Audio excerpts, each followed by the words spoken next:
ni ufisadi ndani ya chama.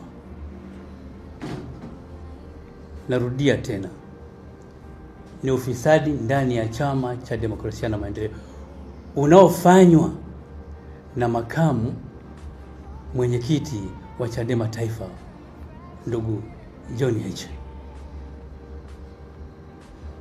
Bila aibu, kwa mamlaka yake anakusanya fedha kwa wadau wenye mapenzi mema kwa ajili ya kuendeleza chama, anatumia kwa matumizi yake pasipo sisi kujua. Na hili limeibuliwa kwenye mkutano wa kamati kuu Kigoma. Nadhani wote mnalielewa. Sasa mimi nikiwa mwenyekiti na mjumbe wa baraza kuu kunyamaza, naona anapata shida. Chama chetu cha Demokrasia na Maendeleo hakina ruzuku ya fedha. Hili linajulikana. Hakina ruzuku.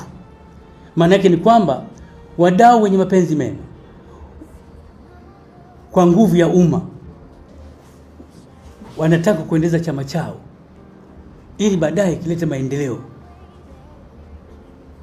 Matokeo yake tunadidimizwa na mtu mwenye dhamana. Tuliamini kabisa kwamba huyu makamu basi atatusaidia katika kuimarisha hiyo. Niombe sasa mamlaka husika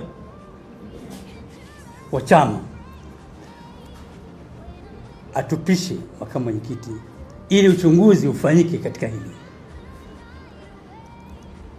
na baadaye haki itendeke, kwa sababu chama chetu ni Chama cha Demokrasia na Maendeleo. Ni kweli Bwana John Heche ana bidii sana, lakini ndani ya bidii hii kasoro hizi hatuwezi kuzivumilia. Kwanza, kitendo cha kumfukuza mtu anayesema kweli ni dhambi, na inaonyesha wazi jinsi gani huyu mtu anayefukuzwa na hawa viongozi wanaodhani kwamba kumfukuza huyu aliyekuja kukosoa kwamba amefanya dhambi. Mimi nadhani hakuna dhambi katika kukosoa. Uhuru wa kujieleza upo kikatiba. Kwa hiyo hatuwezi kuogopa kufukuzwa kwa sababu tu tunaeleza ukweli.